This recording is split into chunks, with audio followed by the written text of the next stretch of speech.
Armstrong கொலை செய்யப்பட்டதில் அவருடன் இருந்தவரையே உளவாளியாக மாற்றிய ரவுடி கும்பல் திட்டமிட்டு படுகொலையை அரங்கேற்றிய திடுக்கிடும் தகவல் வெளியாகியுள்ளது. இந்த சதி திட்டத்தில் 2 பெண் தாதாக்கள் மூளையாக செயல்பட்டதும் அம்பலமாகியுள்ளது. பழிக்கு பழியாக இன்னும் சில உயிர்கள் காவு வாங்கப்படலாம் என்று போலீசாரே எச்சரிக்கக்கூடிய அளவிற்கு பதவதைக்க வைக்கக்கூடிய பின்னணி என்ன? தேசிய கட்சியான பகுஜன் சமாஜ் மாநில தலைவர் ஆம்ஸ்ட்ராங் கொலை செய்யப்பட்ட சம்பவம் நாடு முழுவதும் பெரும் அதிர்வலையை ஏற்படுத்தியது. இந்த படுபயங்கர சம்பவம் தொடர்பாக இதுவரை 14 பேர் கைது செய்யப்பட்டுள்ளனர். 2 பெண் தாதாக்கள் பின்னணியில் இருந்து மூளையாக செயல்பட்டது விசாரணையில் தெரிய வந்துள்ளது. மாஸ்டர் ஸ்கெட்ச் போட்டது எப்படி? இவர்கள் அனைவரையும் ஒன்றிணைத்த புள்ளி எது? மர்ம முடிச்சு அவிழுமா? பகுஜன் சமாஜ் கட்சியின் மாநில தலைவர் ஆம்ஸ்ட்ராங் கடந்த 5ஆம் தேதி சென்னை பெரம்பூரில் வெட்டி படுகொலை செய்யப்பட்டார். இந்த வழக்கில் ஆற்காடு சுரேஷின் தம்பியான பொன்னை பாலு, அருள் உட்பட 11 பேர் கைது செய்யப்பட்டனர். இதில் கடந்த 14ஆம் தேதி விசாரணைக்காக அழைத்துச் செல்லப்பட்ட போது போலீஸ்காரர்களை தாக்கிவிட்டு தப்பிக்க முயன்றதாக கூறி திருவேங்கடம் என்பவர் என்கவுண்டர் செய்யப்பட்டார். தொடர்ந்து விசாரணை தீவிரப்படுத்தப்பட்ட நிலையில் வழக்கறிஞர்கள் மலர்கொடி மற்றும் ஹரிஹரன் ஆகியோரை செம்பியம் போலீசார் கடந்த 17ஆம் தேதி கைது செய்தனர். இதையடுத்து அன்றைய தினமே திமுக நிர்வாகியின் மகன் சதீஷ் என்பவர் அதிரடியாக கைது செய்யப்பட்டார். கைது செய்யப்பட்டவர்களிடம் மேற்கொண்ட விசாரணையில் பல்வேறு திடுக்கிடும் தகவல்கள் வெளியாகின. இதில் மலர்கொடியின் வங்கி கணக்கில் இருந்த 50 லட்சம் ரூபாய் பணம் அருள் என்பவரின் வங்கி கணக்கிற்கு மாற்றப்பட்டிருப்பதாக கூறப்படுகிறது. இதன் மூலம் ஆம்ஸ்ட்ராங்கின் கொலை என்பது ரவுடி ஆற்காடு சுரேஷின் கொலைக்கு பழிக்கு பழியாக நடந்துள்ளது உறுதி செய்யப்பட்டுள்ளது. இதில் ஆம்ஸ்ட்ராங்கை நோட்டமிட்டு கச்சிதமாக நேரத்தை குறித்து கொடுத்த உளவாளி திருமலைதான் என்பது தெரிய வந்தது. பெரம்பூரைச் சேர்ந்த திருமலை ஏ கேட்டகிரி சரித்திர பதிவேடு குற்றவாளி. இவர் மீது 2 கொலை வழக்குகள் உள்ளிட்ட 7 வழக்குகள் நிலுவையில் உள்ளன. ஆம்ஸ்ட்ராங்குடன் எளிதாக பேசக்கூடிய திருமலை மது போதைக்கு அடிமையாகி அடிக்கடி அவரிடம் 500, 1000 பணம் பெற்றுள்ளார்.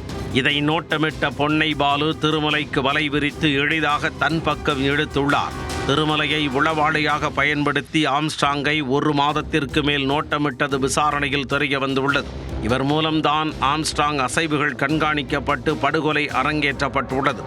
ஆம்ஸ்ட்ராங் கொலையில் மர்ம முடிச்சுக்கள் ஒவ்வொன்றாக அவிழ்க்கப்பட்டு வரும் நிலையில் கொலைக்கு பக்காவாக ஸ்கெட்ச் போட்டு கொடுத்தது பிரபல ரவுடி சம்போ செந்தில்தான் என காவல்துறையினர் தெரிவித்துள்ளனர். 4 கொலை உள்ளிட்ட பல வழக்குகளில் தொடர்புடைய பிரபல ரவுடியான இவர் கடந்த 6 ஆண்டுகளாக கைதாகாமல் உள்ளார். சம்போ செந்தில் நேபாளம், இலங்கை, சிங்கப்பூர் போன்ற வெளிநாடுகளில் மாறி மாறி வசித்து வருவதாக கூறப்படுகிறது. வெளிநாட்டில் இருந்து கொண்டு ஆம்ஸ்ட்ராங் கொலைக்கு சம்போ செந்தில் திட்டமிட்டாரா என தனிப்படை காவலர்கள் விசாரணை நடத்தி வருகின்றனர். சம்போ செந்திலின் சமீபகால புகைப்படம் கூட போலீசாரிடம் இல்லை என சொல்லப்படுகிறது. தற்போது ரவுடி சம்போ செந்தில் நேபாளம் தப்பிச் சென்றதாக தகவல் வெளியாகி உள்ளது. ஆம்ஸ்ட்ராங் கொலை வழக்கில் கைது செய்யப்பட்ட குற்றவாளிகளுடன் மேற்கொண்ட விசாரணையில் நாள்தோறும் பல்வேறு திடுக்கிடும் தகவல்கள் வெளியாகியுள்ளன. அந்த கொலைக்கு மூளையாக 2 பெண் தாதாக்கள் இருந்த அதிர்ச்சி தகவல் வெளியாகி உள்ளது.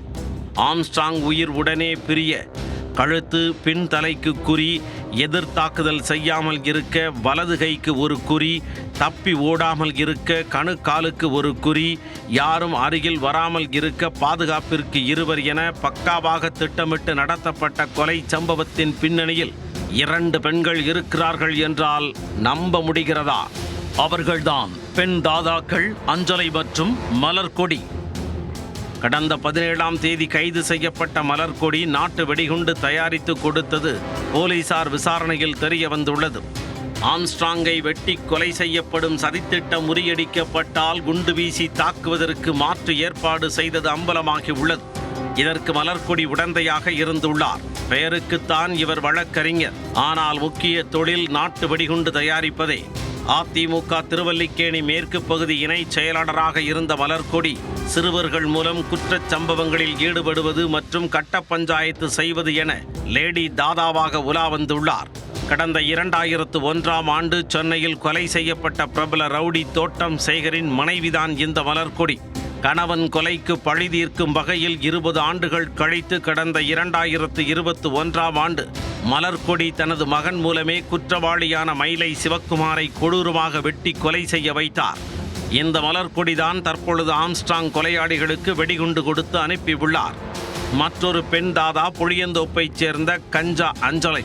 ஆற்காடு சுரேஷின் காதலியான இவர் பாஜகவின் வடசென்னை மாவட்ட மகளிரணி தலைவியாக இருந்தார். இந்நிலையில் ஆம்ஸ்ட்ராங் கொலை வழக்கில் கடைசியாக கைது செய்யப்பட்ட மலர்கொடி, ஹரிகரன், சதீஷ் ஆகிய மூவரையும் 3 நாட்கள் காவலில் எடுத்து விசாரிக்க போலீசார் எழும்பூர் நீதிமன்றத்தில் மனு தாக்கல் செய்துள்ளனர். ஆம்ஸ்ட்ராங் கொலை வழக்கில் கைது செய்யப்பட்ட பலரும் அஞ்சலியின் பெயரை தான் தெரிவித்திருப்பதாக கூறப்படுகிறது. இந்நிலையில் ஓட்டேரி பகுதியில் பதுங்கியிருந்த அஞ்சலையை தனிப்படை போலீசார் அதிரடியாக கைது செய்துள்ளனர். அவர்களிடம் நடத்தப்படும் விசாரணைக்கு பிறகு இந்த வழக்கில் உள்ள அத்தனை மர்ம முடிச்சுக்களும் அவிழும் என எதிர்பார்க்கப்படுகிறது. இதனிடையே ஆம்ஸ்ட்ராங் கொலை செய்யப்பட்ட 16வது நாளில் பழிக்கு பழி கொலை நடக்கலாம் என்று உளவுத்துறை எச்சரிக்கை விடுத்துள்ளதாக தகவல் வெளியாகியுள்ளது. கொலைக்கு காரணமானோருக்கு நெருக்கமானவர்கள் யாராவது கொல்லப்படலாம் என எச்சரிக்கை விடுக்கப்பட்டுள்ளதாக கூறப்படுகிறது. இதனால் அசம்பாவிதம் ஏதும் ஏற்படாமல் இருக்க போலீசார் உரிய முன்னெச்சரிக்கை நடவடிக்கைகளை எடுத்துள்ளனர்.